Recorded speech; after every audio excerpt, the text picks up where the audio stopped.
Bonsoir, merci de votre présence, d'être venus assez nombreux pour écouter cette causerie, j'espère que vous ne serez pas déçus. Le Café Histoire de Toulon, vous savez, est attaché au traitement de sujets locaux, mais pas seulement, touchant le Midi, mais jamais en les détachant de problématiques nationales. Alors lorsqu'on parle de Toulon dans l'histoire de France, c'est souvent pour évoquer des événements dramatiques, militaires, et dont on fait d'ailleurs fréquemment reproche aux Toulonnais. La trahison, la livraison aux Anglais en 1793, on en parlera abondamment aujourd'hui, le sabordage de la flotte en 1942.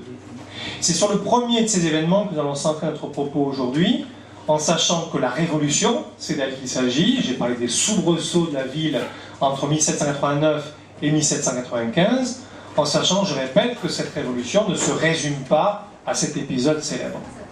Comment s'est déroulé le phénomène révolutionnaire à Toulon?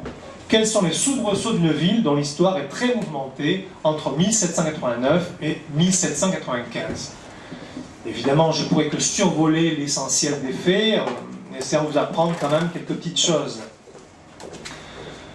Trois parties. D'abord, on va présenter la ville en 1789. On ne peut pas faire de l'histoire sans évoquer le décor. Contrairement à ce que pensent certains, qui imaginent d'ailleurs qu'il n'y a pas de culture française, eh bien, les événements ne peuvent pas prendre corps dans un endroit où il n'y a pas déjà un héritage, il n'y a pas déjà des facteurs plus ou moins déterminants. Donc Toulon 1789, ensuite les débuts de la Révolution, et puis je dirais l'acmé, l'apogée de 1793, et on terminera en 94-95. En 1789, Toulon est une ville ancienne déjà, dont la fonction a nettement évolué. Télomarcius, vous savez, ce double nom vient à la fois d'un dieu, d'une source, et du dieu donc gaulois, et d'un dieu de la guerre romain, vous le savez, s'est développé sur l'Antiquité romaine, en particulier grâce au pourpre.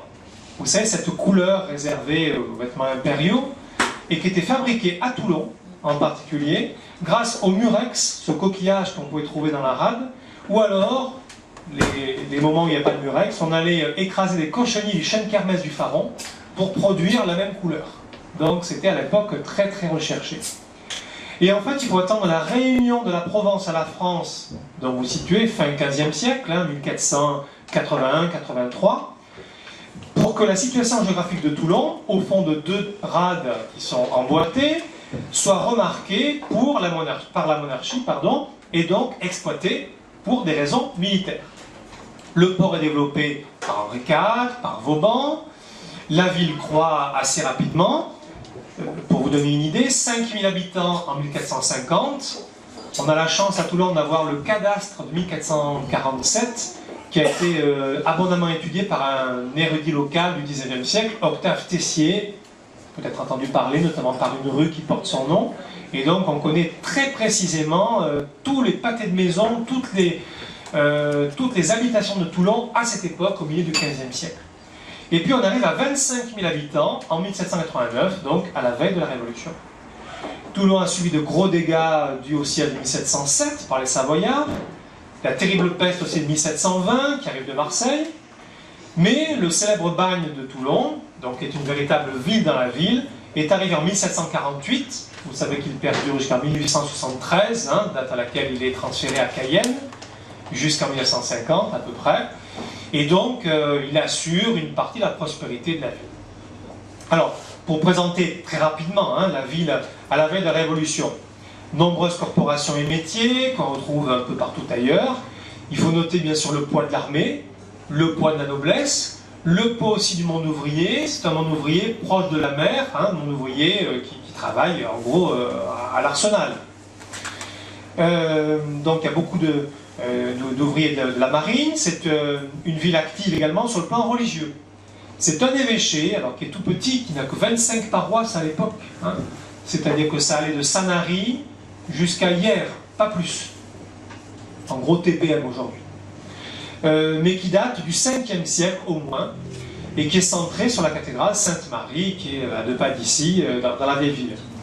Il existe depuis peu une deuxième paroisse, l'église Saint-Louis, qui est à peine terminée, et qui en fait servira beaucoup plus de temple de la raison pendant la Terreur que de paroisse en 1789 parce qu'elle n'est pas encore finie.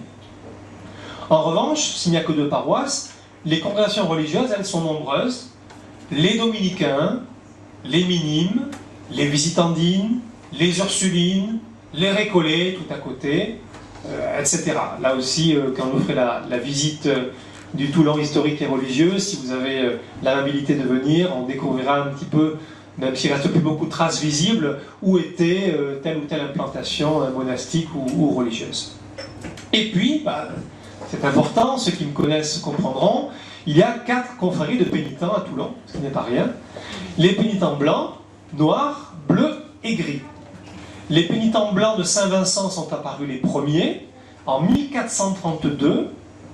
Les pénitents noirs de Sainte-Croix en 1564, à côté de la cathédrale. Ils s'occupaient de prier pour les morts dans le cimetière Sainte-Croix de l'époque, qui est aujourd'hui la rue Garibaldi, qui va du cours Lafayette à la porte d'Italie. Les pénitents bleus de Saint-Sébastien, 1573, ils sont à proximité de la rue Pierre-Semard, la fameuse rue des Arts qui a été inaugurée il n'y a pas très longtemps par la municipalité. Et puis les pénitents gris de Saint-François en 1591. Il faut savoir que 3 confréries sur 4 ont été supprimées en 1789, non pas par la Révolution, mais par lettre patente de Louis XVI, parce qu'en fait elles étaient en fort déclin. Il n'y a que les gris qui restent importants parce qu'ils s'occupaient des prisonniers du bagne. Bon, j'ai pas le temps de développer davantage. Dernier mot pour dire quand même que la sociabilité, vous savez, cette notion qui a été étudiée en particulier par l'historien Maurice Agulon, donc est très active à Toulon. On parle de la sociabilité méridionale, la sociabilité provençale, mais au fil du temps, depuis le milieu du XVIIIe siècle, elle est devenue de moins en moins catholique, en particulier avec des clubs et des loges maçonniques qui tiennent le haut du pavé à Toulon, comme dans d'autres régions. Deuxième point, cette révolution qui ne part pas de Toulon, qui a déjà donc des héritages, une installation parisienne, on va dire, pour faire court. Certains ont dit que la révolution commençait à Visil, près de Grenoble. Bon, comment les Toulonnais vont arriver à l'appréhender? Donc c'est ma deuxième partie sur les divisions politiques de Toulon au début de la Révolution française. Toulon est fortement touché dès le début de la Révolution. Les cahiers, la rédaction des cahiers de doléances, les élections par corps de métier qui sont très très nombreux. On a aussi toutes les sources aux archives municipales qui permettent de repérer quel jour, à quel endroit se sont réunis les chefs de famille pour élire leurs représentants, pour signer, pour rédiger, pour signer leur cahier de doléances. Au début, tout est paisible. Mais très rapidement, alors que tout est à peine terminé depuis quelques jours, le 23 mars 1789, donc on est bien avant la prise de la Bastille bien sûr, a lieu une émeute qui s'en prend aux élus municipaux. Le consul Villeblanche, si vous voulez, c'est un peu l'équivalent du maire de l'époque, est molesté, qui s'en prend aussi au domicile des archivistes, l'archiviste Baudin, titulaire, et l'ancien archiviste qui était avant Baudin, qui s'appelle Mourchon, et qui s'en prend aussi à l'évêché. Alors, les archivistes, on essaie de pénétrer chez eux, de brûler quelques papiers. Bon, finalement, l'essentiel sera sauvé. Climat, vous voyez, assez lourd. Et puis l'évêché, on cherche à voir l'évêque n'est pas là. On se demande un petit peu ce qu'on peut faire pour compenser. On se rend compte qu'il y a le beau carrosse qui est stationné dans la cour. Vous savez, l'ancien évêché, c'est ce qui a été pendant longtemps. À mon grand regret, ça a fermé. Les Amis du Vieux Toulon, au milieu du cours Lafayette. Et donc, on prend le carrosse de l'évêque, et puis on le fait rouler jusqu'au bas du cours Lafayette pour le jeter de colère, donc au fond de la rade, dans la mer. Vous voyez, les Toulonnais ne sont pas contents. Alors, en gros, pourquoi les historiens se disputent encore pour savoir de quoi il s'agit. Alors, certains ont accusé les pénitents blancs, qui ont été dissous, donc je l'ai dit quelques semaines plus tôt, et qui étaient parmi les plus actifs, en dehors des gris, je répète, qui eux ont perduré quelques années plus tard. Et apparemment, cette décision a été prise contre l'avis des pénitents eux-mêmes. Cela dit, moi je vois pas pourquoi cette décision aurait créé une émeute populaire violente. Il me semble que l'esprit des pénitents, c'est pas forcément de réagir par une émeute de ce genre-là. En revanche, c'est vrai que d'un point de vue frumentaire aussi, on a un problème d'augmentation du prix du blé, du prix du pain, et comme on le voit dans d'autres régions françaises, au climat parfois plus rude, eh bien, ça crée, ça et là, des soulèvements spontanés. Alors, le Parlement d'Aix, évidemment, vous savez qu'à l'époque, c'est Aix-en-Provence, qui est la capitale de la Provence, c'est pas Marseille, bien sûr. Le Parlement d'Aix s'empare de l'affaire, hein, pour ne pas laisser impunis les incidents. Le verdict tombe le 13 juillet, et il est très sévère. 2 pendaisons, quelques-uns doivent être fouettés, et d'autres seront envoyés aux galères. Donc vous imaginez que, bon, il n'y a pas eu de mort, hein, pour un carrosse de l'évêque jeté à la mer, la population s'émeut, et finalement, les consuls, pris de solidarité envers eux, décident de signer une pétition pour ne pas appliquer les peines. L'agitation, cependant, continuera dans l'arrière-pays. Là, on a une contagion qui va monter la route de Fréjus en allant vers Soliès-Pont, par exemple, et puis en suivant la côte vers Carqueiranne, vers Lacros. Si bien qu'un historien dit que la Révolution a débuté à Toulon. Bon, un peu excessif quand même, mais enfin c'est une idée qui se défend.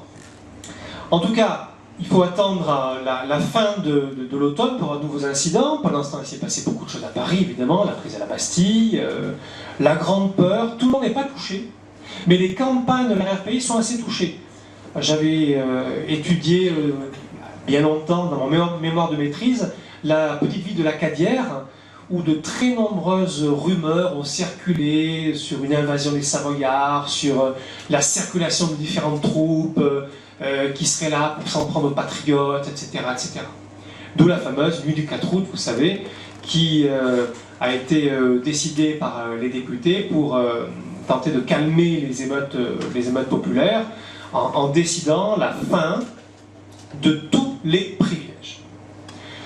Et donc, je répète, il faut attendre le 30 novembre 1789 pour qu'éclate une nouvelle émeute. Cette fois-ci, c'est contre le commandant de la marine. C'est le comte d'Albert de Rion. Pourquoi? Parce qu'il a licencié 2 ouvriers coupables d'avoir adhéré à la milice nationale malgré l'interdiction qui en a été faite. C'est Cosse et Canivet, si vous voulez savoir les noms. C'est-à-dire que dans la lignée de cette vraie organisation politique administrative du début de la Révolution française, sont créées des gardes nationales, des milices nationales, qui en fait sont constituées d'un certain nombre d'hommes volontaires, qui ont plus ou moins une formation d'armes, et qui sont chargés de maintenir l'ordre, a priori sur leur temps libre, hein, pour pouvoir, on dirait aujourd'hui, sécuriser les bons citoyens. Et le commandant de la marine avait interdit aux ouvriers de la marine d'en faire partie en disant que la charge de travail des ouvriers était tellement importante qu'ils n'avaient pas le temps et la forme nécessaire pour en faire partie. Et donc, émeute qui éclate pour défendre les 2 ouvriers, et figurez-vous que la victoire est populaire, l'amiral est incarcéré au fort Lamalgue, officiellement pour le protéger de la fureur de la foule. Il faut le faire quand même, hein, pour protéger quelqu'un en prison. Bon.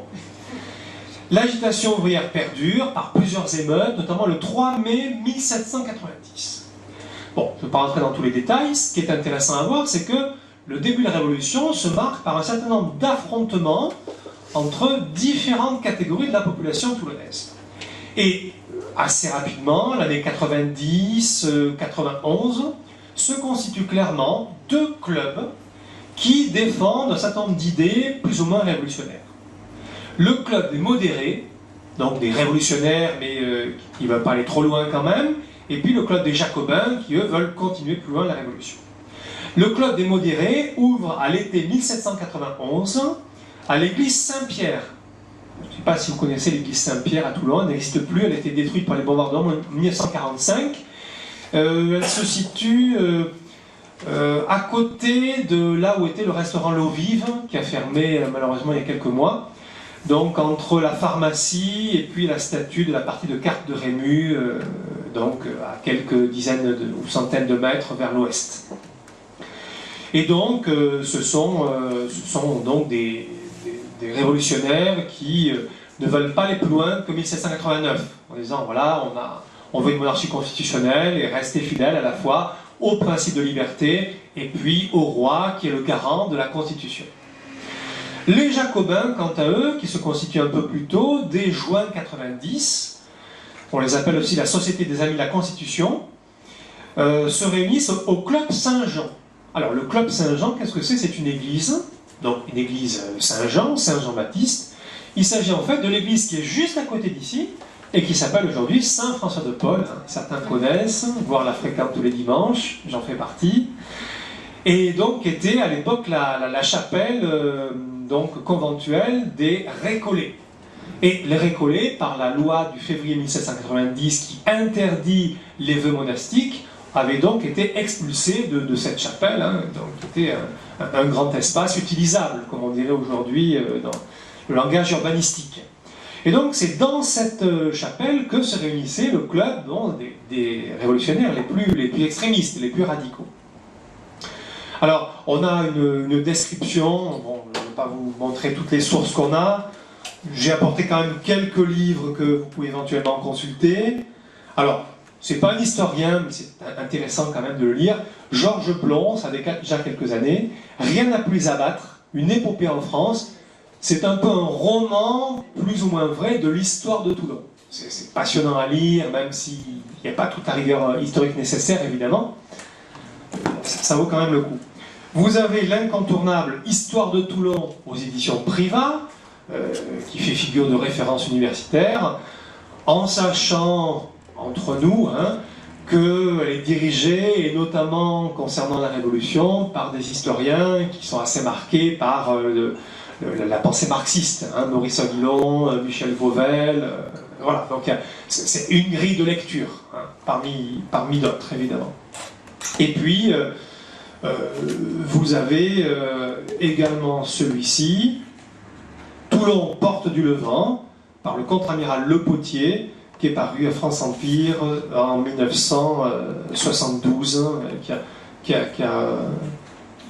malheureusement pas de notes de bas de page, mais qui cite de nombreux documents historiques, notamment de la marine évidemment, auxquels l'auteur a eu accès. Et puis il y a un certain nombre de vieilles brochures sur la Révolution française, je vous en parlerai un tout petit peu tout à l'heure quand je progresserai, qui sont trouvables, fort heureusement depuis quelques années, sur Internet, vous savez, par Google Books ou par Gallica, le site de la BNF, et donc c'est très intéressant pour les chercheurs. En tout cas, tout ça pour dire que on sait par quelques publications que les Jacobins avaient donc transformé l'église Saint-Jean-Baptiste, aujourd'hui Saint-François de Paul, en un véritable club révolutionnaire. Tous les symboles religieux, évidemment, avaient été enlevés. On avait à la place à exposer un grand drapeau polonais. La Pologne, c'est un petit peu le mythe de ce peuple qui subit l'oppression des Allemands, des Autrichiens, des Russes. Vous savez, on est à l'époque des fameux 3 partages de la Pologne. Il y a également, il y a également un petit peu plus tard, le gant ensanglanté d'un garde suisse qui a été tué lors de la prise des Tuileries, donc le 10 août 1792, et qui a été ramené par un Toulonnais qui apparemment a fait partie de ces événements, et donc exposé. Parfois, quand je rentre dans l'église Saint-François de Paul, j'essaie de m'imaginer comment ce lieu pouvait être en 1792. Je pense que si les gens venaient aujourd'hui, ils seraient un peu surpris. Et puis, si on était en 1792, qu'est-ce qu'on verrait? Sans doute qu'on rencontrerait Sylvestre. Sylvestre, le lion de Saint-Jean, c'est un ouvrier de l'Arsenal qui vient des Basses-Alpes, de Briançon, et qui venait régulièrement haranguer les Toulonnais depuis la tribune. Donc il montait, il faisait face à tous les gens qui l'écoutaient, donc il était tourné dos au cœur actuel, évidemment, et qui racontait ce qu'il fallait faire dans ses discours, et notamment on a raconté que sa phrase préférée était de dire que les prêtres, les nobles et les royalistes sont vos ennemis, il faut tous les tuer. Un prêtre démagogue, Simon, qui était membre de la municipalité, portait une donc, une écharpe tricolore sur sa soutane et aimait beaucoup se parader donc, au club Saint-Jean. Ajoutons aussi un ex-capucin, le père Saturnin, qui avait défroqué, et dont l'occupation préférée était de proférer les pires blasphèmes contre la religion catholique. Les coups de sifflet, les huées étaient préparés dans cette rentrée révolutionnaire lorsque, avant de sortir, lorsque les dernières processions religieuses, avant d'être interdites, donc passaient devant l'église. Hein, vous imaginez un petit peu le climat que ça pouvait être. Et puis, il y avait également des promenades civiques. Alors, les promenades civiques, c'est-à-dire que il y avait des groupes de révolutionnaires qui s'étaient préalablement réunis, motivés les uns les autres dans cette chapelle Saint-Jean, dans ce club Saint-Jean, eh bien, se promenaient sur les places de la ville, en bas du cours Lafayette, enfin du futur cours Lafayette, qui ne portait pas ce nom évidemment, de la place d'Armes également, pour s'en prendre avec les mains, avec les poings, aux révolutionnaires les plus modérés, aux royalistes, à ceux qui portaient encore la fleur de lys, etc. Et donc les esprits commencent à s'échauffer. Le champ est déserté très rapidement par les autorités religieuses. Il faut savoir que l'évêque, Monseigneur Éléon de Castellane-Mazogue, dès 90, alors il a quand même été échaudé par son carrosse jeté à la mer évidemment, choisit de s'enfuir en Italie. Et c'est une des raisons peut-être pour lesquelles le clergé de Toulon, qui va massivement prêter serment de fidélité à la Révolution, hein, c'est-à-dire faire partie des jureurs, les prêtres pro-gouvernement, contrairement aux réfractaires, qui sont beaucoup plus nombreux dans des départements comme la Vendée, hein, eh bien, il y a une très grande majorité de jureurs, sauf le curé de Saint-Louis, hein, le père Lardier, et donc parce que beaucoup de prêtres se trouvent relativement abandonnés par le départ de leur évêque, qui est parti évidemment avec le vicaire général, avec le secrétaire, quelques chanoines. Bon. En même temps, on lutte également pour le pouvoir municipal. Alors il y a des élections hein, qui ne sont pas démocratiques à l'époque, mais censitaires. C'est-à-dire que tous les chefs de famille, non pardon, ça c'est sous l'Ancien Régime, tous les hommes de plus de 21 ans ayant payé une certaine somme d'impôts peuvent voter. Donc les femmes, les pauvres et ceux qui ne sont pas domiciliés depuis quelque temps, depuis un temps suffisamment long, ne peuvent pas voter, ne sont pas inscrits sur la liste électorale. Et en même temps, il y a également la rue qui décide du résultat des élections. Le 3 août 1792, le maire, Paul, qui est pourtant jacobin, reconnaît qu'une véritable ligne de démarcation sépare les Toulonnais. Comme quoi, il y a une agitation assez permanente. Le 23 août 1791, de violents affrontements éclatent place d'Armes, 7 morts. Quand même, hein, 7 morts. Les Jacobins prennent de plus en plus de place. Ils arrivent en 92 à prendre la majorité électorale, à prendre la mairie de Toulon, hein, pour parler en termes électoraux. Et vous savez peut-être que Robespierre a été nommé, du coup, citoyen d'honneur de la ville de Toulon. Robespierre, citoyen d'honneur de Toulon. Le 27 et le 28 juillet 1792 a lieu une promenade civique de Sylvestre et de ses amis du Club Saint-Jean. 12 exécutions sommaires, des élus, des membres du tribunal de district. À la fin, on s'ennuie un petit peu, donc on va monter une expédition à La Valette pour aller massacrer le curé réfractaire, il me semble que c'est l'abbé Martre, après avoir célébré la messe, les vêpres, pardon, en fin de journée. Donc le pouvoir appartient à la rue, quoi. Hein. Le pouvoir appartient à la rue. La municipalité fait marcher la guillotine, qui est située donc place d'Armes, à partir du 15 janvier 1793, hein, quelques jours avant l'exécution du roi à Paris. Et les comptes sont réglés avec tous les Toulonnais qui ne marquent pas suffisamment de marques révolutionnaires. Donc pas de liberté pour les ennemis de la liberté. Vous connaissez tous le slogan. D'où ma troisième partie, la révolte fédéraliste et ses suites. Alors jusque-là, vous n'êtes peut-être pas... vous êtes peut-être surpris par la tournure des événements. On a tendance à retenir Toulon par la ville royaliste. Hein, Toulon, ville royaliste. C'est pas vrai. On a bien vu que c'est une ville dans laquelle il y a beaucoup d'affrontements, une ville dans laquelle les Jacobins ont pris le pouvoir. Alors, ça ne veut pas forcément dire que démographiquement, ils sont majoritaires. Mais, en tout cas, ils ont réussi. Sauf que, en juin-juillet 93, le mouvement de balancier se fait de l'autre côté. À Paris, les Girondins sont renversés par les journées insurrectionnelles du 31 mai, 1er et 2 juin 1793, là aussi le pouvoir à la rue, la pression de la Commune de Paris.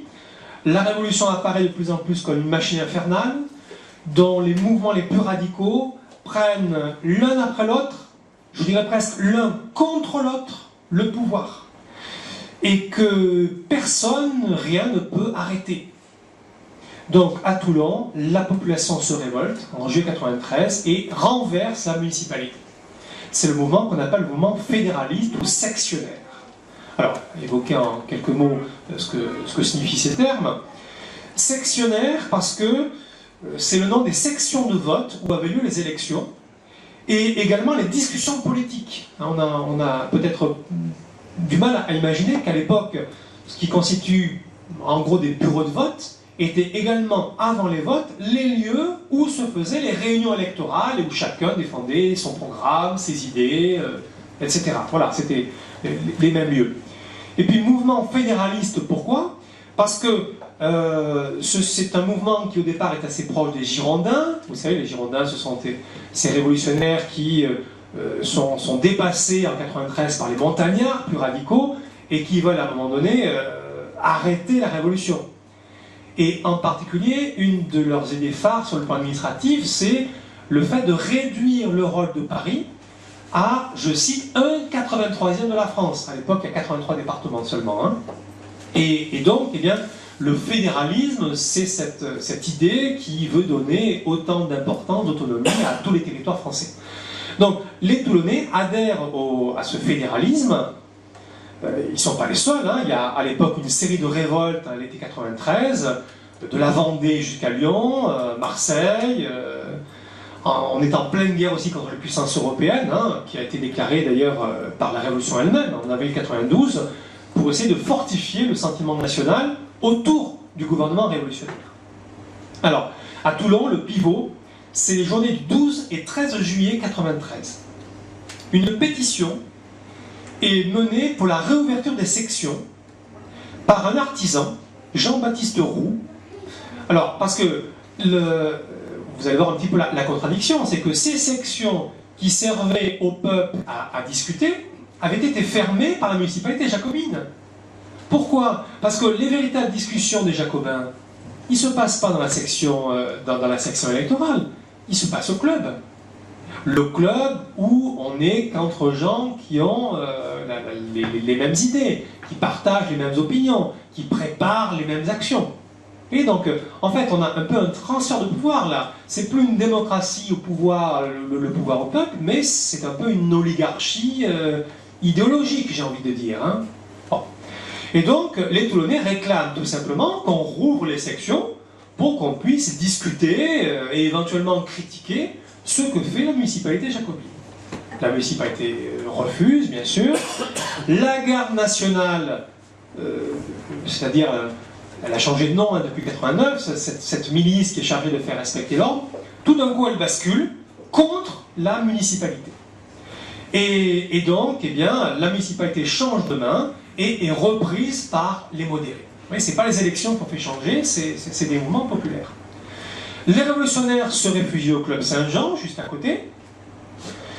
Et puis, la municipalité menace, demande aux révolutionnaires de sortir du club pour qu'ils rendent compte de leurs actions. Elle fait avancer les canons et elle menace, la municipalité, menace de faire exploser l'édifice si les révolutionnaires ne sortent pas. Alors vous devinez que les révolutionnaires sont sortis, c'est pour ça qu'on a quand même encore la chance d'avoir l'église à côté. Et donc, tous leurs effets ont été brûlés en place publique. Alors, voilà, si vous aviez l'espoir de retrouver le gant ensanglanté du garde suisse, il est envolé, c'est trop tard, le drapeau polonais en même temps. Et il y a également un certain nombre une répression contre certains chefs révolutionnaires, répression quand même moins forte que celle qui avait été menée par les Jacobins. Et donc là se situe une hésitation. Comment va évoluer ce pouvoir de la municipalité? Maintenant qu'on a le pouvoir, qu'est-ce qu'on en fait? Un pouvoir local, un pouvoir fédéral, qu'est-ce qu'on en fait? Alors il y a des hésitations, cette faction, cet ensemble de gens qui ont pris le pouvoir contre les révolutionnaires sont en fait issus d'idées différentes. Et après quelques hésitations, c'est la fraction royaliste qui prend peu à peu le dessus et qui arrive à prendre la tête du mouvement toulonnais. En particulier sur un plan religieux, en restaurant la religion catholique à travers plusieurs cérémonies symboliques. Le 18 juillet 1793, donc moins d'une semaine après les événements de la réouverture des sections, un Te Deum, vous savez c'est un grand chant en latin de remerciement à Dieu, est chanté dans la cathédrale Notre-Dame. Le 28 juillet, une grande fête mariale pour le couronnement de la Vierge, et le 15 août, grande fête mariale aussi pour l'Assomption. Je rappelle qu'à l'époque, l'Assomption n'est pas encore une fête de toute l'Église. Ce n'est qu'en 1950 que le pape Pie XII l'a reconnue comme dogme de l'Église catholique. Donc c'est une tradition à l'époque, mais qui n'est pas faite d'obligation. Et ces fêtes religieuses sont en particulier menées en relation avec les municipalités des villes voisines. J'ai un petit peu étudié ça pendant mon mémoire de maîtrise. Il y a des archives intéressantes à Toulon qui montrent que la municipalité toulonnaise demande aux villes voisines si elles veulent envoyer un délégué pour participer à ces fêtes mariales. Alors, c'est très intéressant de voir quelles sont les réponses des municipalités, qui parfois sont très embêtées de savoir si elles doivent dire oui ou non. Parce que si on dit oui, ça veut dire qu'on reconnaît la légitimité de la révolte sectionnaire, voire royaliste de Toulon. Ça veut dire qu'on se compromet politiquement. Ça veut dire qu'on remet en cause le gouvernement révolutionnaire qui, lui, à Paris, est resté montagnard, évidemment. Donc, il n'est pas du tout du même bord que la municipalité toulonnaise. Bon. Donc, je passe sur les détails. Certaines villes vont être assez enthousiastes, comme par exemple Bandol. D'autres vont être complètement opposées, comme Le Bossé, qui à l'époque est clairement révolutionnaire. Et puis d'autres vont hésiter, vont faire semblant qu'eux, vont attendre, comme l'Acadière, par exemple. Et donc, à partir du 15 août à peu près, ce sont les royalistes qui prennent la tête du comité général des sections. Les choses s'accélèrent, les positions se raidissent. Pourquoi? Parce que les fédéralistes en France commencent à perdre du terrain. Le 25 août 1993, c'est la défaite de Marseille, qui sera transformée en ville sans nom, vous savez peut-être. Et donc, le même jour, Louis XVII est proclamé roi de France par la municipalité de Toulon. Vous voyez un peu les écarts quand même, entre Robespierre et Louis XVII dans la même ville, à quelques mois d'écart. Bon. Et d'ailleurs, c'est la raison pour laquelle Louis XVIII, après la Restauration, donc plus de 20 ans après, remerciera officiellement Toulon de ce geste. On dit même que c'est une des raisons pour lesquelles Louis XVIII a pris ce chiffre de 18 et non pas 17. Parce que Louis XVII n'a jamais régné officiellement sur la France, évidemment. Mais les royalistes considèrent qu'il a légitimement occupé le trône royal. Et donc, il faut trouver des alliés, il faut arriver à maintenir l'autonomie de Toulon. Comment peut-on faire? Eh bien, là, on a des tractations avec des alliés. Et ces alliés, ce sera les puissances étrangères. Les Anglais, les Espagnols, les Italiens. Donc, à la fin août 1793, au lieu des tractations avec la flotte anglaise, la flotte espagnole et la flotte italienne. Alors, je renvoie notamment à une thèse de doctorat qui est inédite. Il n'y en a que 3 exemplaires, dont une est aux archives municipales de Toulon, de Madame Sylvette Boreani, qui est professeure d'espagnol, et qui a travaillé, vous comprenez pourquoi, sur les sources espagnoles de l'escadre qui est venue à Toulon en 1793 et qui rapporte qu'en réalité les Espagnols et les Italiens étaient beaucoup plus favorables aux Toulonnais que les Anglais. Les Anglais, commandés par l'amiral Samuel Hood, étaient plus intéressés en réalité par l'aspect stratégique de Toulon, par la double rade, que par l'enjeu d'aider véritablement les Toulonnais. En tout cas, quoi qu'il en soit, l'amiral Jean-Honoré de Trogoff, qui est un ancien héros de l'indépendance, de la guerre d'indépendance américaine, c'est-à-dire qu'il a lui-même combattu les Anglais, 10 ans avant. Bon, voyez, petit coup du sort. Eh bien, il ouvre la rade donc, aux Espagnols de l'amiral Langara, aux Italiens de l'amiral Gravina, et puis aux Anglais de l'amiral Hood. 13 000 soldats étrangers débarquent dans le port. 13 000 soldats. Je vous rappelle que Toulon a 25 000 habitants. Vous imaginez un peu ce que ça représente. Hein. Bon. Nous sommes le 28 et le 29 août 1793. Alors évidemment, c'est un acte grave. Hein. On a beaucoup reproché ça aux Toulonnais. Pactiser avec l'ennemi en temps de guerre déclarée, ça s'appelle de la trahison. En tout cas, d'un point de vue formel. Est-ce que, historiquement, on peut considérer que c'est une trahison ?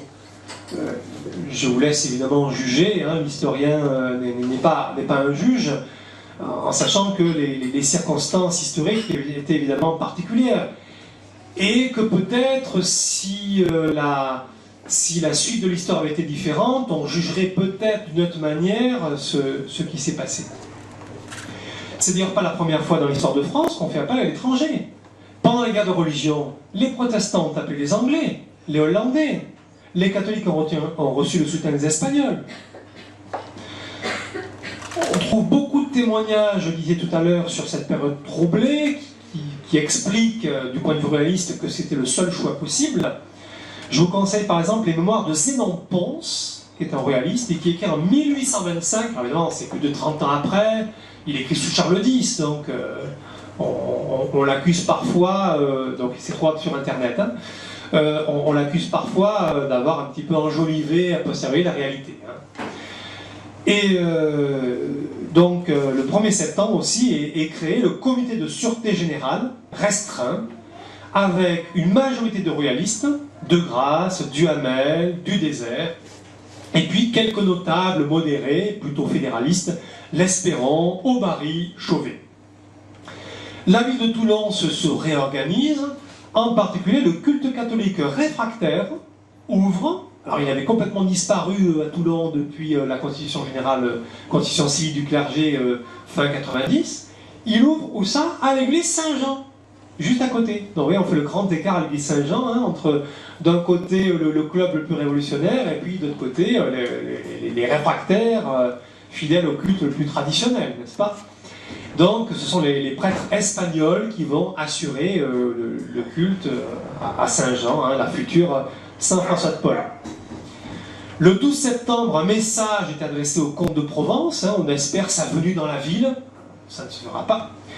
Il est question aussi du retour de l'évêque réfractaire, Monseigneur de Castellane-Mazog, qui lui commence à faire ses valises, et puis finalement la révolte tournera mal, et donc il n'aura pas le temps de rentrer à Toulon.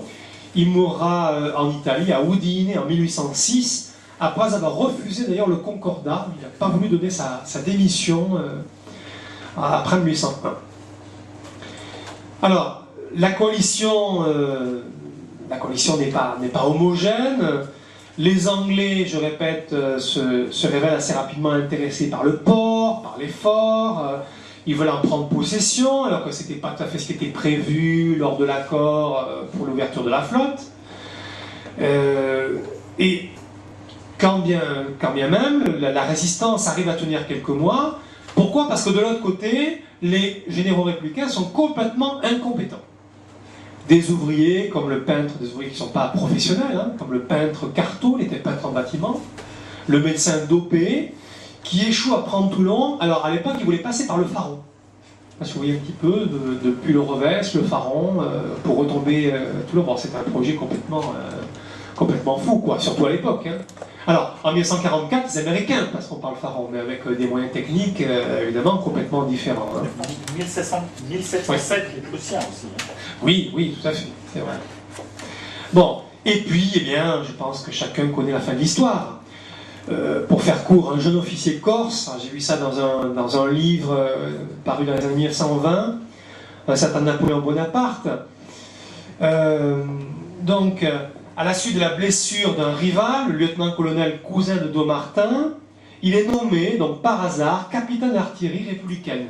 Alors que les troupes républicaines, donc, qui ont pris Marseille, qui sont en train d'arriver vers Toulon, ont pris Bandol, puis Olioul. Donc elles sont basées à Olioul. Et puis, on constate qu'on n'arrive pas à prendre Toulon. Ils arrivent à Olioul début septembre 93. Hein, début septembre 93. Et puis, se passe septembre, octobre, novembre, début décembre, et puis les positions restent complètement bloquées. Et puis, il y a une réunion, à un moment donné, tout le monde, tous les grands officiers sont autour d'une table, avec une grande carte de la rade de Toulon, pour savoir de quel endroit on pourrait attaquer. Donc le livre en question, c'est une des rares sources à expliquer ça, nous dit que tout d'un coup, le jeune Bonaparte, qui apparemment participait à sa première réunion avec les officiers, tout d'un coup est venu s'exclamer en montrant la carte, Toulon, c'est là. Le problème, c'est qu'il montre la Seine-sur-Mer. Tout le monde éclate de rire. En fait, il se reprend et dit non. Ce que je veux dire, c'est que pour prendre Toulon, il faut prendre la Seine. À l'époque, on en parle très très peu, mais la Seine-sur-Mer était contrôlée aussi par les Anglais. Hein, le fort de l'Aiguillette était tenu par les Anglais. Et donc Bonaparte a la conviction que si on s'attaque au fort de l'Aiguillette, qui n'est pas très très bien défendu, parce que ce n'est pas la place fondamentale des Anglais, ce sera beaucoup plus facile que de prendre Toulon, et on peut facilement, à revers, bombarder la ville de Toulon et bloquer, évidemment, l'accès de la petite rade. Hein. Alors, on tergiverse, on dit, bon, pourquoi, comment, que fait-on? Et puis, au bout de quelque temps, dans la nuit du 16 au 17 décembre 1793, vous voyez, les mois ont passé quand même, hein, eh bien, l'opération est lancée, Bonaparte est à la tête de l'artillerie, en une nuit, il arrive à prendre le fort. Donc, vous voyez, il fait en une nuit, et la nuit suivante, la journée suivante, Toulon tombe. Donc, il a fallu, Bonaparte a réussi à faire en une journée et demie ce que les généraux ont raté en 3 mois et demi, quoi. Voilà. Et ça, c'est le début de la carrière époustouflante de Bonaparte que je ne vous présenterai pas, évidemment. Alors, par contre, ce qui nous intéresse à nous, c'est que à Toulon, c'est la catastrophe. C'est la panique. C'est le choc. On croyait la ville complètement imprenable. On se rend compte qu'elle est prise et par un endroit qui est complètement inattendu. Alors, qu'est-ce qui se passe? L'amiral anglais Sidney Smith, qui est un adjoint de Hood, décide d'incendier l'arsenal. La politique de la terre brûlée, hein, on a perdu, on va partir, on incendie. Hein.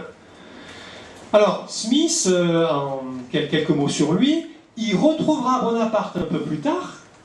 C'est le chef de la flotte anglaise à la bataille d'Aboukir, en 1799. Et c'est aussi lui qui sauvera les travaux archéologiques français en 1801 en Égypte, lorsque les Français qui manquent d'être battus par les Anglais, le savant Geoffroy Saint-Hilaire menace de tout détruire. Et si vous nous attaquez et si vous prenez l'Égypte, nous on détruit tous les travaux archéologiques. Et donc l'intervention, je ne peux pas détailler les détails, la diplomatique de Sidney Smith a permis que beaucoup d'objets archéologiques qui se sont retrouvés ensuite au British Museum, essentiellement, ont été sauvés de la destruction. C'est quand même un bon point pour lui. Et donc, Sidney Smith décide de brûler l'arsenal, brûler les bateaux.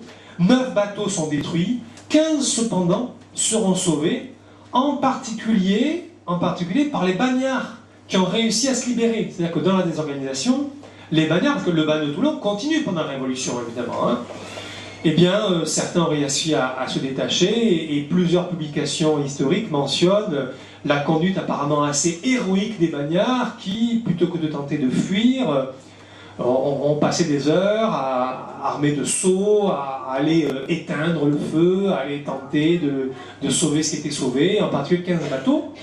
15 bateaux qui eux-mêmes serviront lors de la bataille navale de Trafalgar, en 1805. Voilà.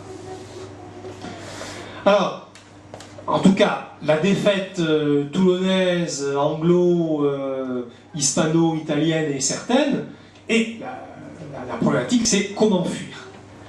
Et là, on voit qu'il y a une division dans les coalisés, parce que les Anglais, très rapidement, donc après avoir pratiqué la politique d'Alter brûlé et donc refusé, et voulu s'en prendre on dirait aujourd'hui au potentiel de guerre toulonnais, donc français, qui allait être repris par les républicains, les Anglais ont quasiment refusé de prendre des Toulonnais sur leur bateau.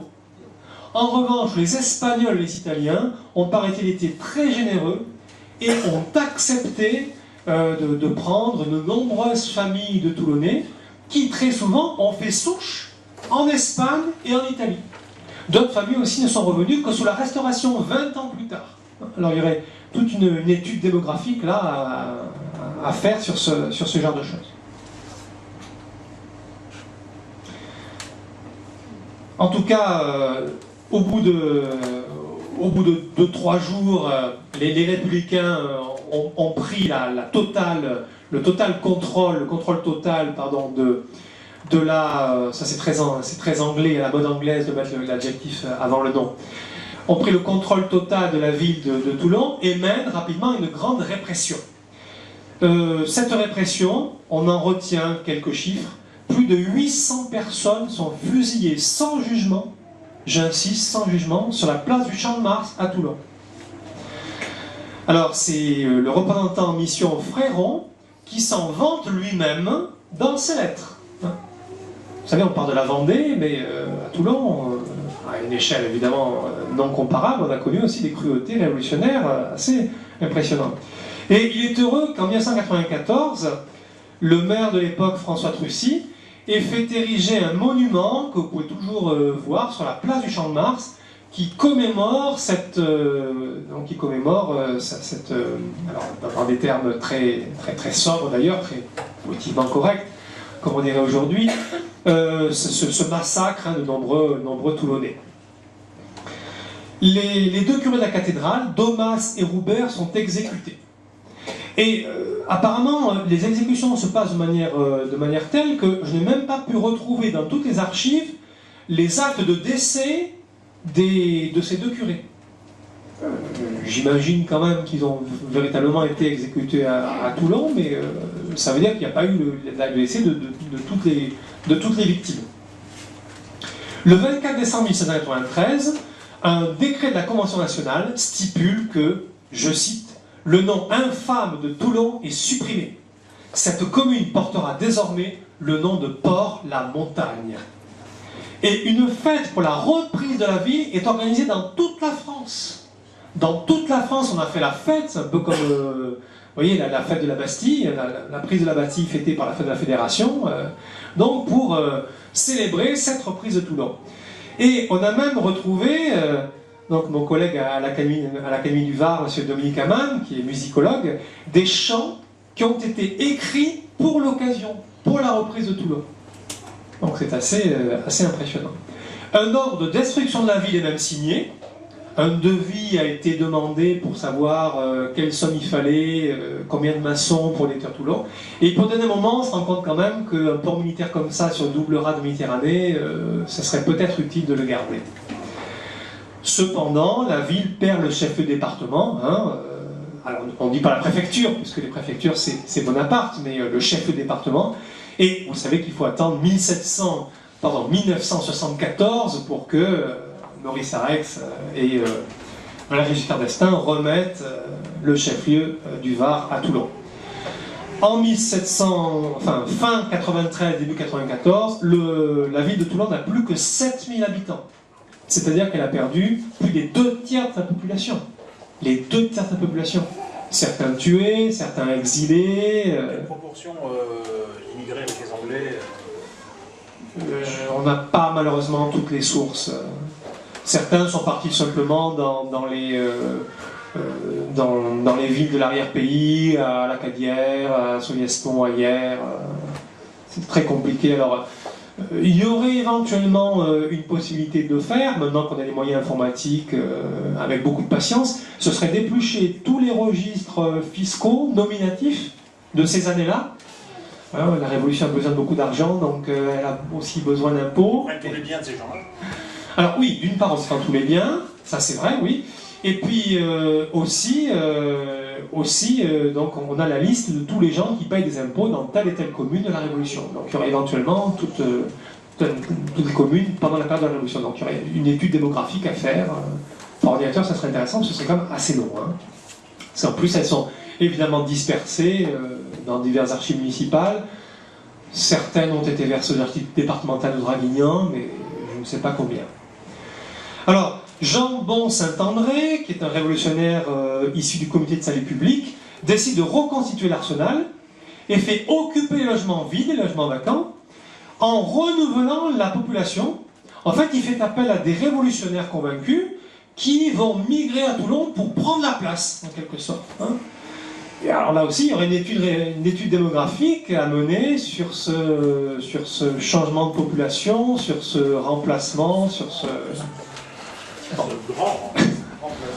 C'est vous qui le dites. Bon. Et en tout cas, c'est un succès tel que la ville devient extrêmement révolutionnaire. Vous voyez, nouveau retour de balancier. La preuve, c'est qu'en Prairial l'an 3, vous savez le calendrier révolutionnaire, c'est-à-dire en 1795, lorsque le Directoire, dans un de ses soubresauts, renverse les Jacobins, eh bien, une émeute jacobine se monte à Toulon, éclate à Toulon, on arrête 240 personnes et on condamne à mort 52 Toulonnais. Donc c'est pas rien quand même, hein. C'est pas rien. Donc vous voyez, Toulon en fait rentre dans le rang de la Révolution française, et j'arrête là mon analyse parce qu'il n'y a plus de véritable spécificité de l'histoire toulonnaise dans le reste de la Révolution française.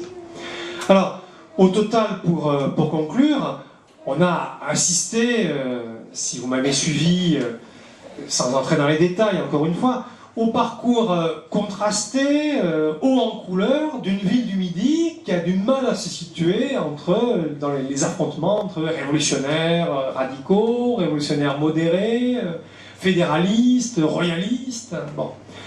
Et donc l'apprentissage du débat politique à Toulon a été extrêmement violent. On se rend compte que ce ne sont pas les élections, ce ne sont pas les urnes qui ont décidé de la victoire de tel ou tel camp, c'est plutôt la rue, les rapports de force, voire les incidents sur la place d'Armes ou ailleurs qui ont décidé ce genre de choses. Alors, les historiens marxistes, ceux que je citais tout à l'heure par exemple, parlent de lutte des classes, la lutte des classes à Toulon. Bon, c'est le genre de choses, vous voyez, qui met tout de suite en extase les historiens marxistes, parce que c'est un grand schéma. C'est un peu anachronique en plus. Non, parce que pour Marx, les classes ont toujours existé. Oui. Simplement, elles prennent un nom différent suivant les époques historiques. C'est les patriciens, les plébéiens, c'est les maîtres et les esclaves, c'est les bourgeois, les ouvriers pendant la révolution industrielle, donc il n'a pas encore débuté, etc. Mais pour Marx, toute l'histoire de l'humanité est l'histoire de la lutte des classes. Hein. Alors, cela dit, si vous regardez bien, sans faire une étude trop complète, on se rend compte que parmi les rangs des révolutionnaires ou des royalistes, il y avait des gens qui avaient les mêmes caractères sociaux. Le fameux Jean-Baptiste Roux, qui a pris la tête de l'insurrection, enfin de la demande de réouverture des sections fédéralistes, lui, c'est un pauvre artisan, c'est pas un riche bourgeois, c'est pas un marin, un officier de marine royaliste, vous voyez. Quand bien même, si je vais plus loin, parmi la marine, j'en ai pas parlé tout de suite, mais il n'y a pas l'unanimité. Lorsque Trogoff décide d'ouvrir aux Anglais la rade, eh bien, il y a certains officiers de marine derrière le commandant Saint-Julien, donc qui ont à peu près les mêmes origines sociales pourtant, qui refusent. Et Saint-Julien est suivi par 300 marins qui décident de ne pas se soumettre, de ne pas accueillir les Anglais. Alors après, comme ils sont très minoritaires quand même dans la ville de Toulon, le mouvement va rapidement se disperser, Saint-Julien s'enfuit, il se réfugie ensuite chez les Anglais en se constituant prisonnier, voilà. Mais on se rend compte qu'en réalité, il s'agit véritablement d'un affrontement d'idées, plus qu'un affrontement socio-économique, évidemment. Et en tout cas, pour terminer, je vous dirais que cette histoire révolutionnaire de Toulon a marqué durablement l'histoire de la ville. Pendant longtemps, ça a été une ville révolutionnaire. Hein, c'est le début de ce qu'on appellera le Midi Rouge, la Provence Rouge, là aussi d'autres études de Maurice Agulon, de Michel Vauvel, quelques autres aussi. Et en fait, il faut attendre 1959 pour que, avec la reprise de la mairie par Maurice Arex, pour que Toulon redevienne, on va dire, durablement, quelques essais début 19e siècle, mais fin 19e siècle, mais pour que Toulon redevienne véritablement une ville plus marquée par des idées politiques conservatrices, entre guillemets de droite, quoi. Voilà. Il faut savoir, par exemple, qu'autour de 1890, Toulon est une des premières villes socialistes de France. Hein, le jeune parti socialiste de l'époque, qui serait, si vous voulez, l'équivalent de l'extrême gauche aujourd'hui, donc a réussi à prendre Toulon dans ces années-là. Je vous remercie.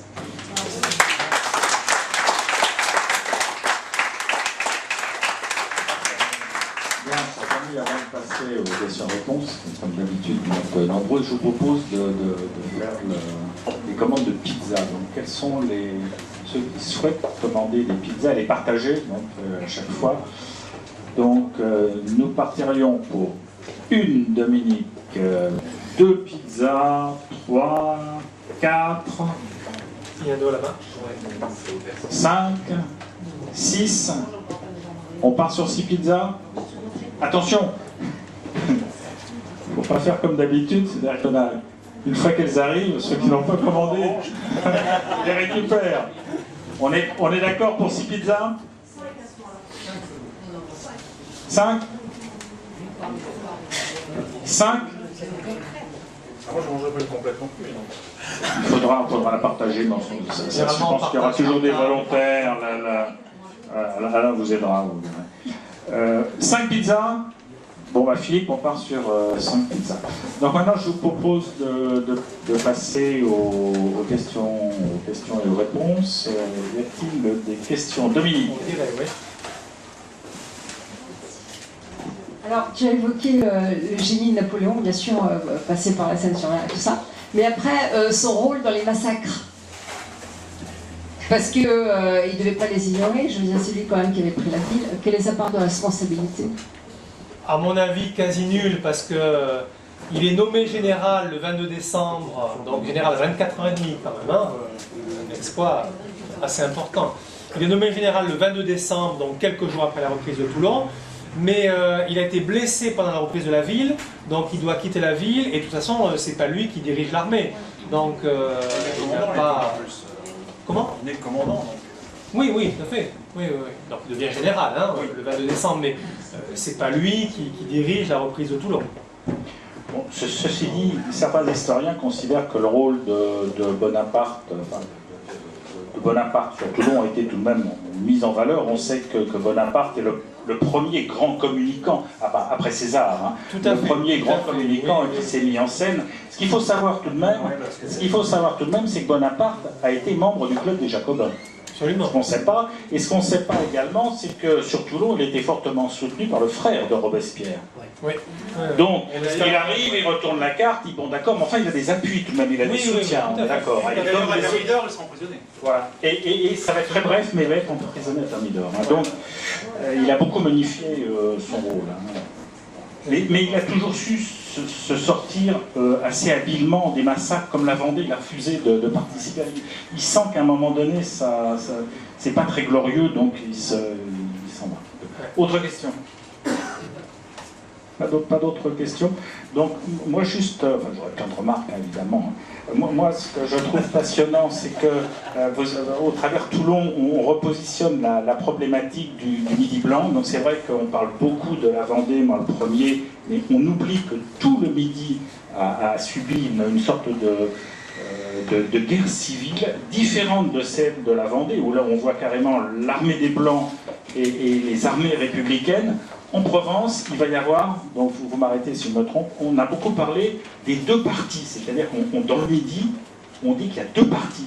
Et ces deux partis vont s'opposer dans pratiquement toutes les villes, toutes les villes du Midi de la France. Il y a vraiment les deux partis qui s'opposent.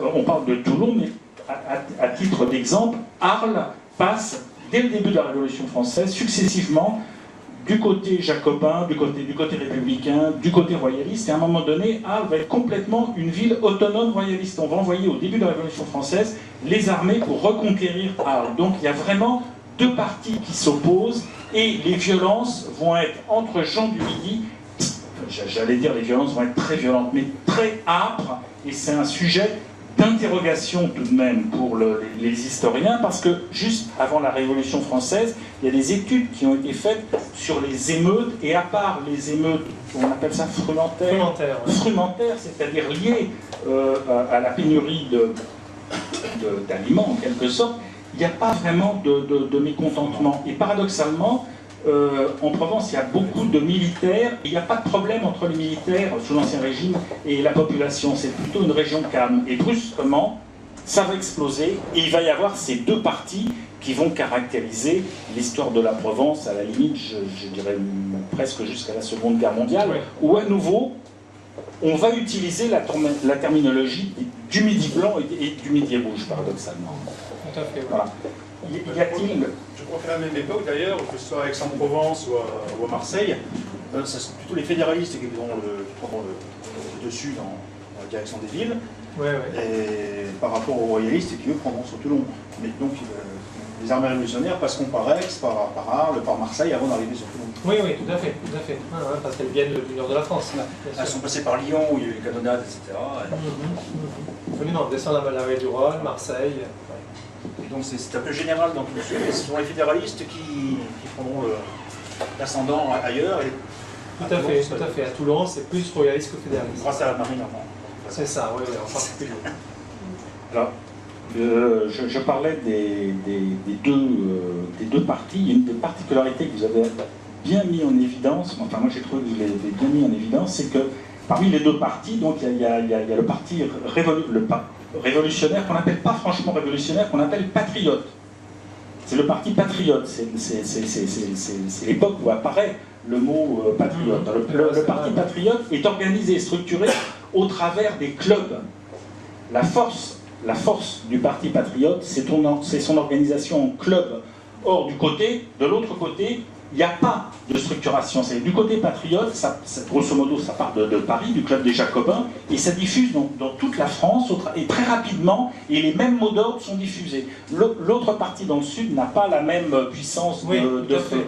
Donc il serait peut-être intéressant, dans une prochaine causerie, que peut-être vous nous fassiez quelque chose sur les travaux d'Augustin Cochin, sur le rôle des clubs dans la Révolution française. Voilà, d'autres questions sur la conférence de... Voilà. Oui, je vous passe le micro. Oui, bonsoir monsieur. En Normandie, en Bretagne, en Vendée, il y a des chefs qui conduisent la contre-révolution. J'ai cru comprendre qu'ici, il n'y en avait pas eu. Est-ce que je me trompe? Effectivement, il n'y a pas véritablement de chef. Il y a Jean-Baptiste Roux qui est celui qui prend l'initiative de développer la pétition pour la réouverture des sections, qui développe son idée, mais c'est pas une figure morale. Après, il y a l'amiral Trogoff également qui fait partie, donc qui commande la flotte, mais on a l'impression que ce sont des gens qui essaient de se faire un peu le porte-parole de ce qu'on appellerait peut-être aujourd'hui la majorité silencieuse, qui en a un peu assez d'une révolution qui est allée trop loin, et qui ne cherche pas forcément à s'incarner dans la volonté d'un chef tout-puissant qui commanderait Effectivement, on ne voit pas tellement ça. Il y a des responsables pour telle ou telle tâche, mais il n'y a pas de grand chef de cette contre-révolution à Toulon. Effectivement. Justement, quid de la noblesse qui, justement, en Vendée et en Normandie, s'est portée au devant de la population pour... Oui, mais alors, justement, la noblesse à Toulon, la configuration est complètement différente. Parce que c'est pas une noblesse qui domine... Merci. À Toulon, c'est pas une noblesse qui domine un château, une seigneurie, avec des paysans autour. C'est pas du tout la même chose. Et même dans les villages autour, on a beaucoup de seigneurs qui sont partis à Versailles. Si vous connaissez Bandol, c'est le fief pendant un siècle et demi de la famille de Boyer, qui a été anobli par Henri IV, qui constitue Bandol. J'ai beaucoup étudié ça dans mes publications, je ne vais pas développer ici. Et le dernier des Boyer, Ange Hilaire de Boyer-Foresta, dans les années 1570, il quitte Bandol, contrairement à tous ses prédécesseurs qui sont vraiment restés dans le terroir, pour aller à Versailles. Et il habite rue de Vaugirard, et donc il est complètement détaché de la population. Et lorsque d'ailleurs Bandol entre en révolution, la première mesure à prendre, ça va être de se révolter contre le seigneur qui est loin, qui fait payer trop d'impôts, etc. Alors que jusqu'à présent, la ville de Bandol aimait énormément son seigneur. Donc les nobles qu'on trouve à Toulon, ce sont essentiellement des gens qui sont officiers de marine.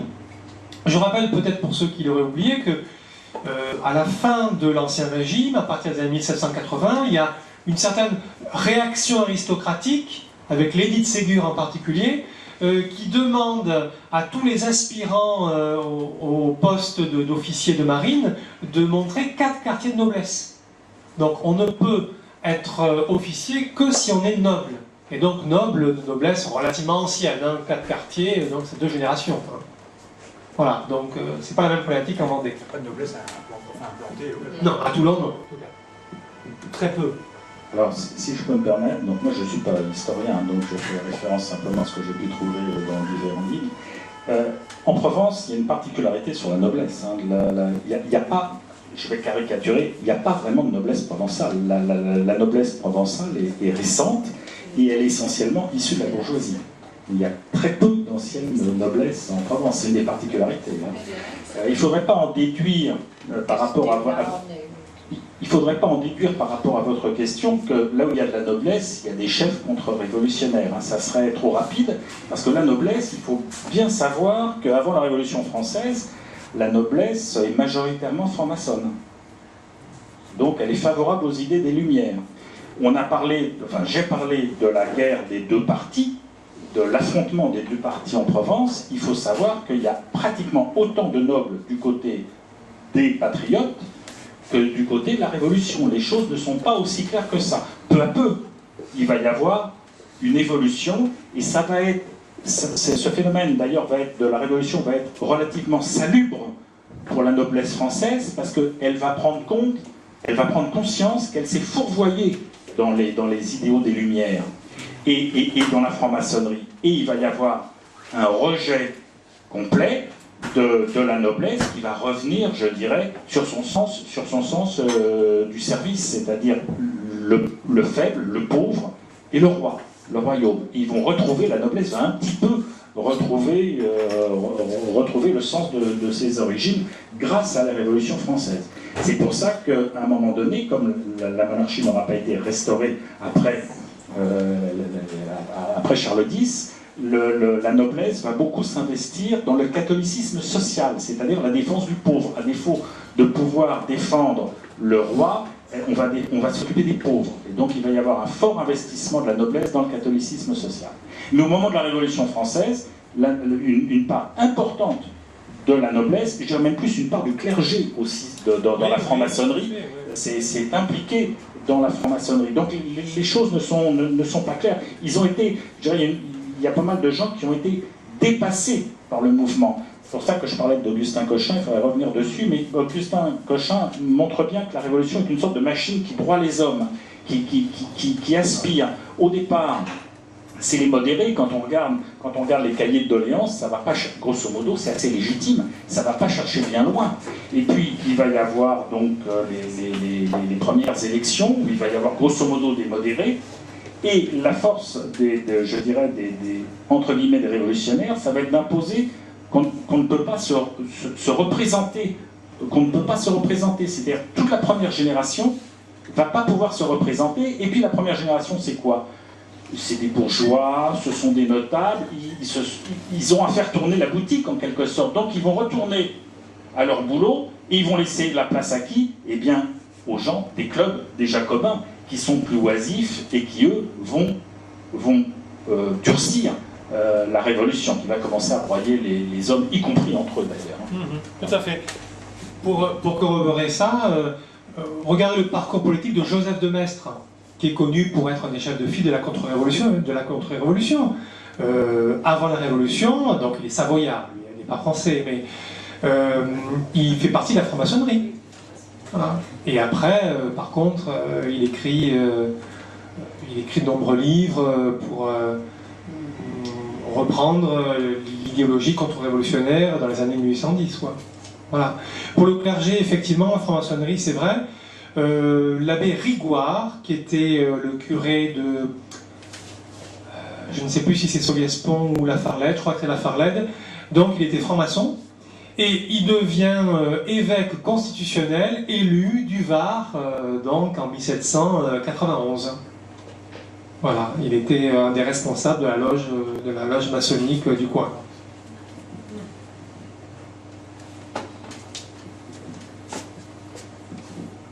Y a-t-il d'autres questions, d'autres remarques sur l'histoire de Toulon? Pas de questions. C'est moins passionné que les débats de... c'est moins d'actualité que les débats de société.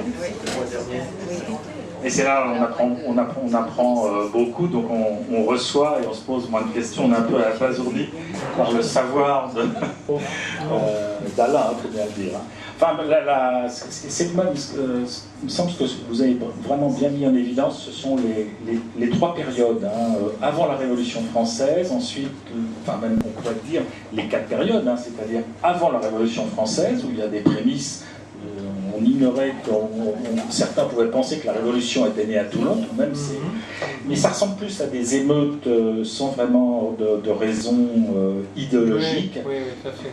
Ensuite, la Révolution prend le pouvoir, en tout cas la minorité active, puisque vous l'avez bien présenté, c'est pas dans les urnes que se trouve le pouvoir, c'est dans la rue, et donc c'est la minorité qui descend dans la rue, qui prend le pouvoir.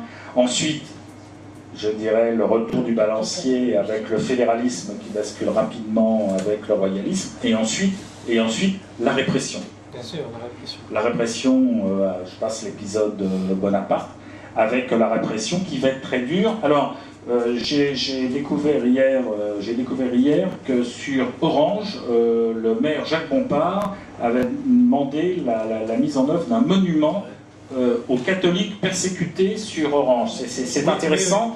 Il y a eu beaucoup de... C'est intéressant puisque suite au mouvement fédéraliste, donc il va y avoir évidemment la justice républicaine qui va venir, on va faire venir donc les guillotines, quoi qu'à Toulon, vous l'avez bien dit, c'était là, oui.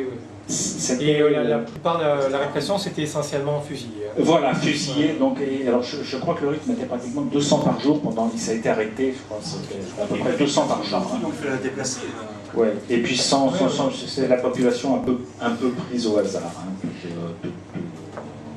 Après, il y a eu quelques procès un petit peu plus tardifs qui ont eu lieu à Grasse. Parce que le chef du département a été envoyé à Grasse. Ça a été Grasse, et puis après... Les Alpes-Maritimes n'existaient pas à l'époque. Non, les Alpes-Maritimes, 1960. Alors, on a abordé ces deux parties et la violence, parce que la violence est très caractéristique du Midi entre les deux parties. Néanmoins, les deux parties luttent bien pour le pouvoir communal. Il s'agit bien... Oui, absolument. Partout dans le Midi, on se rend compte qu'ils luttent pour le pouvoir et pour l'argent, parce que la révolution va être une formidable opportunité de transfert de biens. Bien sûr, il ne faut pas oublier que derrière tout ça, derrière tout ça, il y a beaucoup d'argent, et l'argent va beaucoup circuler, va beaucoup basculer avec évidemment les biens nationaux et du clergé. On croit que c'est la noblesse, mais essentiellement ça va être le clergé qui va être acheté à vil prix, hein, on va avoir des fortunes. Toutes les implantations religieuses que j'ai décrites dans la toute première partie, complètement, sauf Saint François de Paul qui a échappé, sont complètement bien nationaux et détournés de leur utilisation d'origine. Voilà, parce que, enfin, moi je suis toujours étonné, on a toujours tendance à justifier ou à expliquer plus exactement la Révolution française sur des motifs idéologiques, mais on oublie tout de même le transfert financier. Il y a les deux, bien sûr. Qui va être tout de même très important, puisque sous l'Ancien Régime, c'est le clergé qui s'occupe, grosso modo, des écoles, des hôpitaux, on va dire les mutuelles. Donc la République explique que ben non, tout ça c'est à la nation de le faire, donc on va récupérer tous les biens du clergé, et puis on les utilisera bien entendu pour rendre le même service aux humbles, aux nécessiteux. Mais quelques années plus tard, on va dire non, bah maintenant c'est terminé, donc grosso modo démerdeux ziziche. Et tout ça, tous ces biens-là auront été rachetés, il y aura un énorme transfert financier qui aura lieu. Tout à fait. Alors, à cette époque justement, est-ce que les différentes réactions qui ont lieu un peu partout en Provence, il y a un début de coordination ou ça c'est vraiment purement local partout? Alors, si je peux me permettre, il n'y a pas de coordination. Alors, il va y en avoir une, vous avez parlé du fédéralisme. En fait, le fédéralisme va... Alors, déjà, les Girondins qui sont à Paris trouillent devant Robespierre, donc ils retournent dans leur ville. Donc là, effectivement, ils vont un petit peu remuer. Et dans le sud, c'est de Marseille que ça va partir.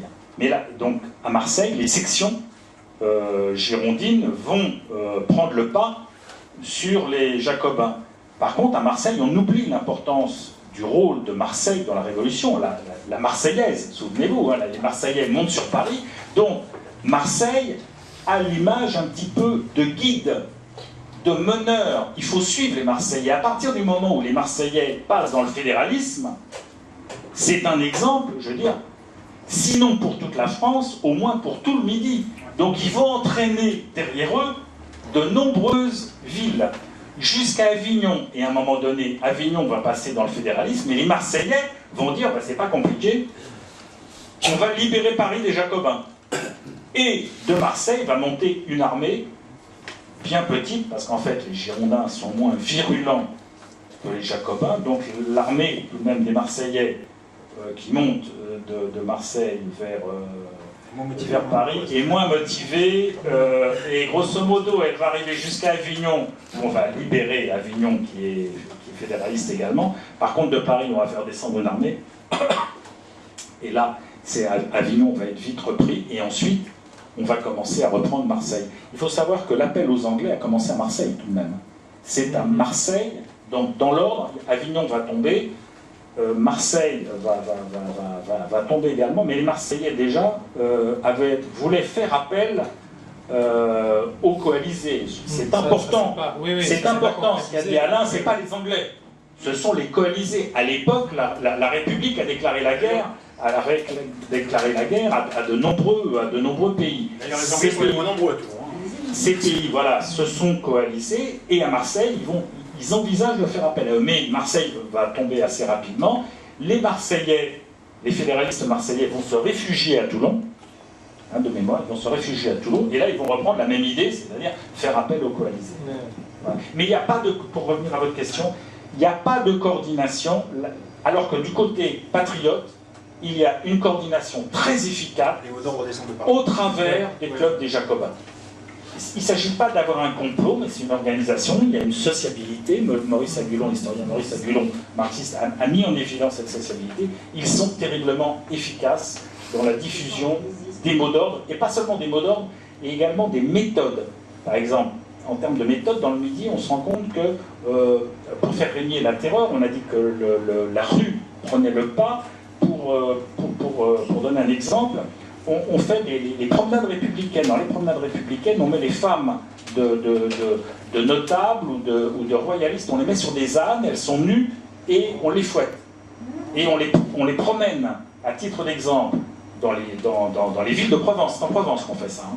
Et on les fouette pour bien faire comprendre aux autres qu'il faut qu'ils se tiennent à carreau et qu'ils écrasent. Hein. Et donc il n'y a pas du tout de coordination du côté des modérés. Pas du tout.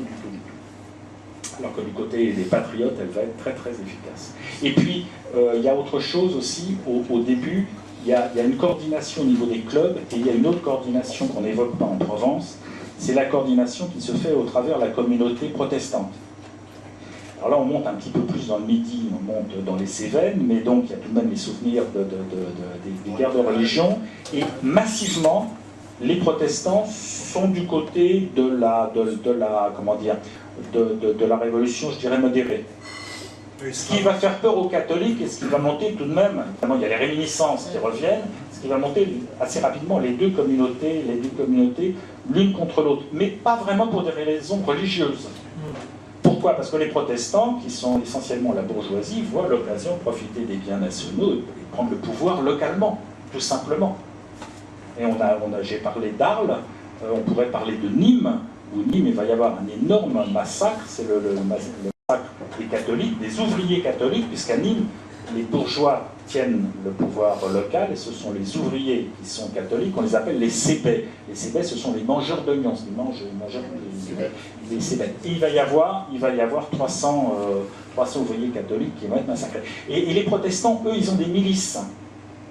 Et lorsqu'ils ont un problème dans une ville, ils font venir tout de suite, ils se coordonnent, ils font venir les milices des autres villes du coin. Donc, du côté de la Révolution, il y a cette double organisation qui n'existe pas du côté de l'opposition. C'est les clubs qui diffusent très vite les mots d'ordre, très très vite les mots d'ordre, et tout de même les protestants qui font appel à des milices. Voilà. Vive le phénomène. Dernier mot peut-être? Oui. J'ai étudié ça aussi concernant Bandol et la Cadière. Ce que j'aimais dans ce mémoire-maîtrise, c'est montrer comment, dans un petit village, Bandol à l'époque fait 1200 habitants, et la Cadière, qui comprenait Saint-Cyr, en fait 3500. Comment dans des petites communautés locales de l'époque, on pouvait retrouver des logiques de l'affrontement de la Révolution.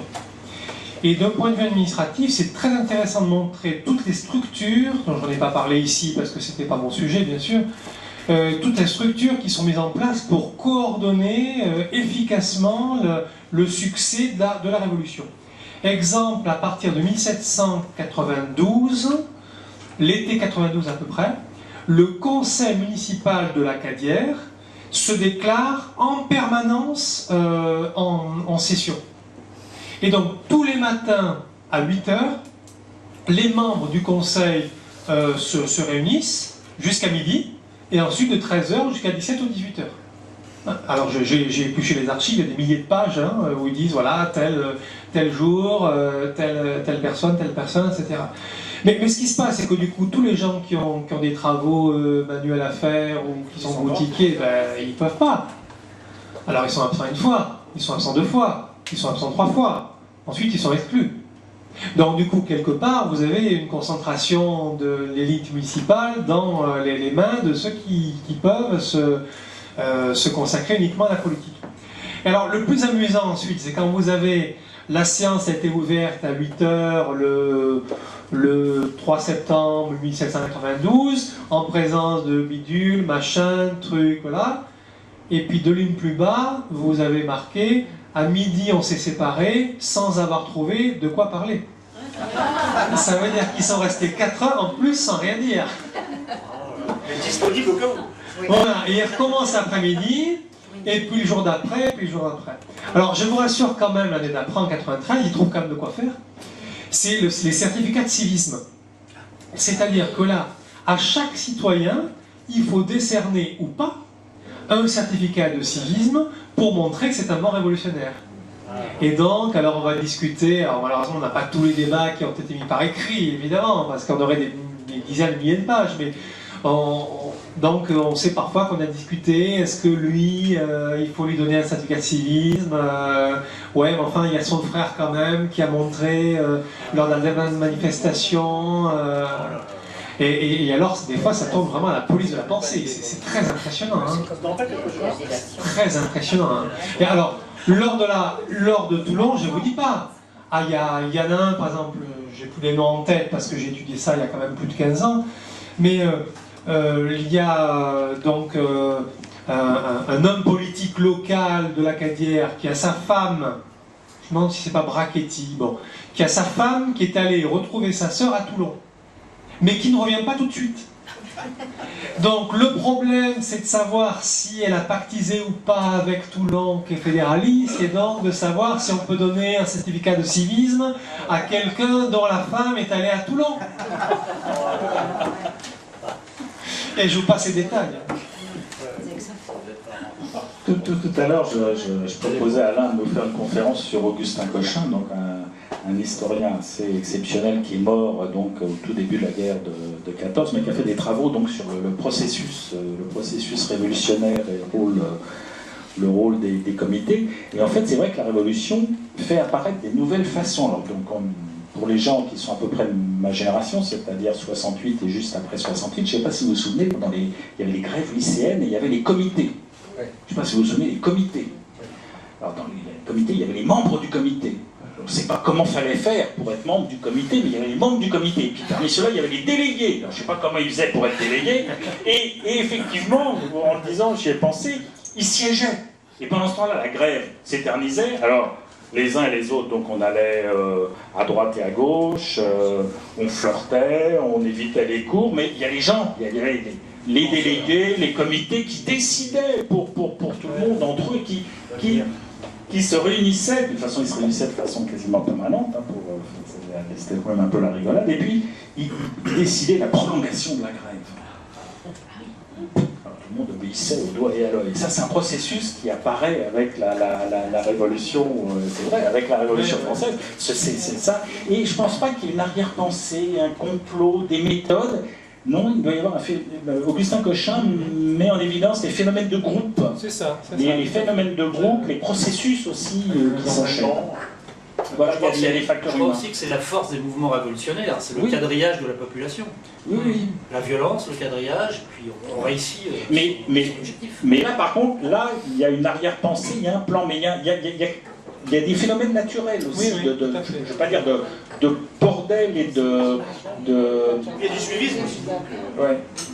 Il y a un phénomène de groupe, d'entraînement un peu auto-bordélique, et puis il y a des minorités, voilà, qui vont utiliser, on vous l'a bien mis en évidence, le pouvoir de la rue au détriment des élections.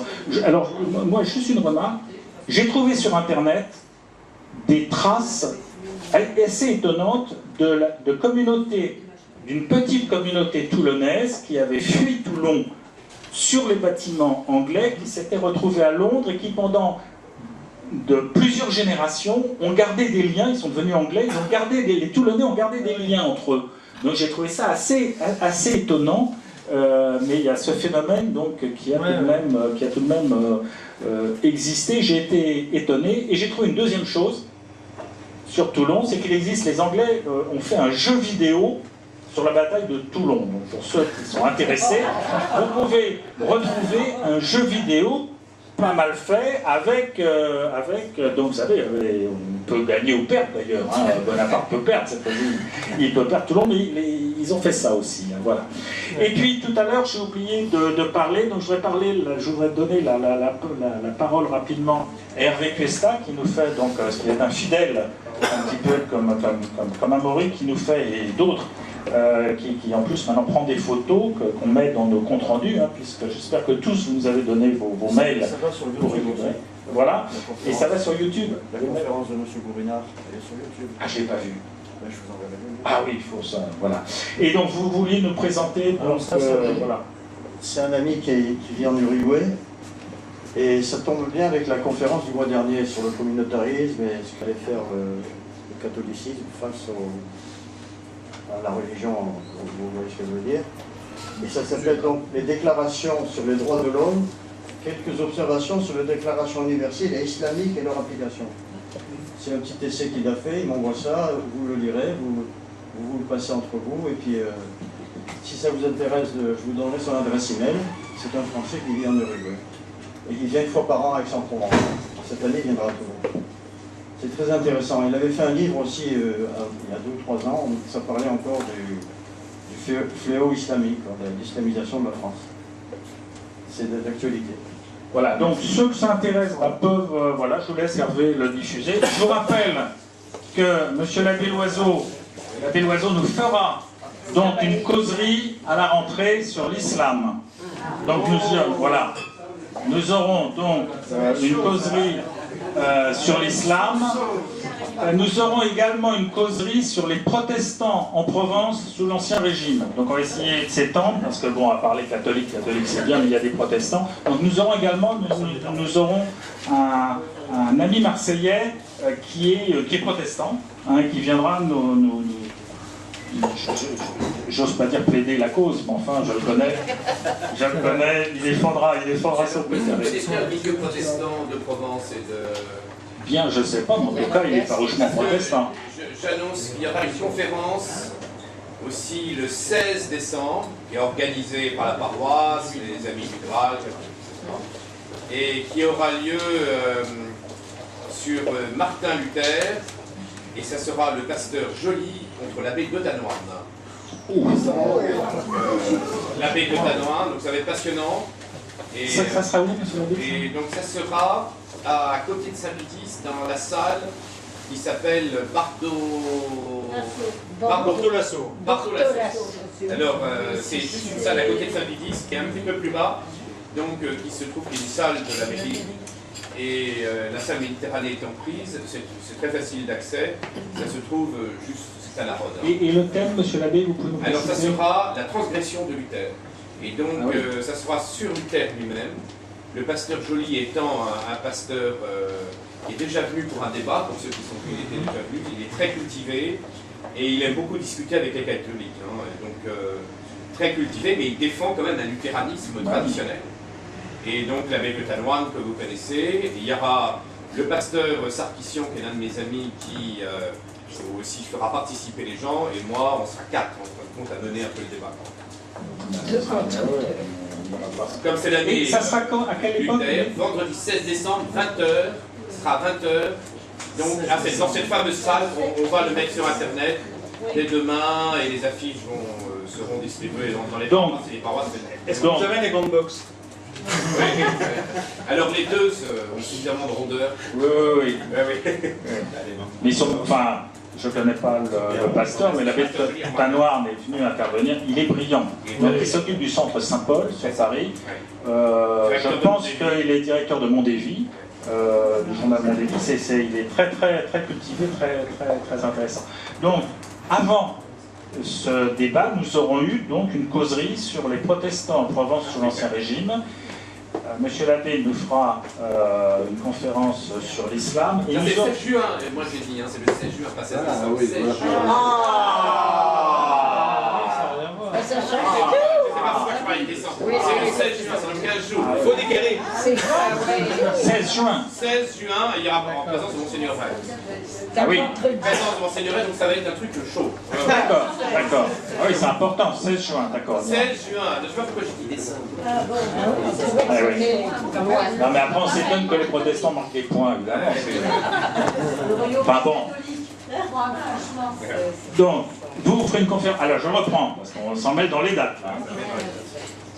Programme du dernier trimestre. L'islam, l'abbé Loiseau. Jean Gugliotta, donc protestant marseillais, sur les protestants en Provence sous l'Ancien Régime. Et nous aurons également, j'ai demandé au professeur Gourinard de nous faire une conférence sur la Constitution Alors, conférence historique, non, pas sur la constitution civile du clergé, mais c'est bien essayé. Sur la constitution du comté de Provence qui s'est construit en opposition à l'islam. Et oui. Donc il nous fera justement cette conférence historique pour nous rappeler ça, parce qu'on a tendance à oublier. Quelle date? Et qui est vers lui. La date, ça sera la rentrée. Hein. Alors je sais plus si ça sera, je pense, en septembre. Tout ça sera septembre, octobre, novembre. Voilà. Je crois que j'ai à peu près présenté tout le programme. Je ne vais pas vous présenter 2018, je ne l'ai pas en tête, mais enfin là aussi il y aura des choses intéressantes. Il y aura de quoi faire. Bien, est-ce qu'on a tout abordé? On attend les pizzas maintenant. Pardonnez-moi. J'ai oublié une question. Oui, voilà. S'il y avait des liens, pas besoin du micro, s'il y avait des liens entre les monarchistes contre-révolutionnaires toulonnais et les Vendéens, est-ce qu'il y a eu des traces Non, aucun. Aucun. De soutien, pas de soutien sans doute, mais d'une part, la révolte toulonnaise n'a duré que quelques mois. D'autre part, les communications n'étaient pas très faciles entre ces deux endroits. Et enfin, il n'y a pas de coordination locale. Voilà, il n'y a déjà pas de coordination locale, donc entre deux régions différentes de la France, encore moins. C'est dommage, c'est dommage que les Vendéens ne soient pas venus à Toulon. C'est trop chaud.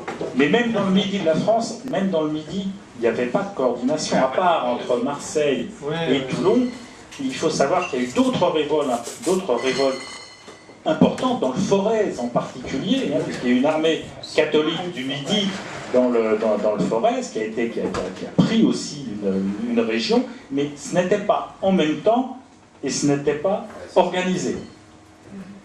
À aucun moment il n'y a, on a évoqué cette organisation que les clubs les patriotes, c'est-à-dire les révolutionnaires, les patriotes disposent de cette coordination au travers du club des Jacobins et de cette capacité de mobilisation, en tout cas au début, de militaires des milices protestantes. Comme ça. Voilà, donc, mais pas du tout de coordination avec la Vendée. Voilà, on va passer tout de suite au pizzas. Voilà. Merci beaucoup Alain, merci beaucoup. Merci. Alors bien entendu, la causerie d'Alain sera diffusée par mail.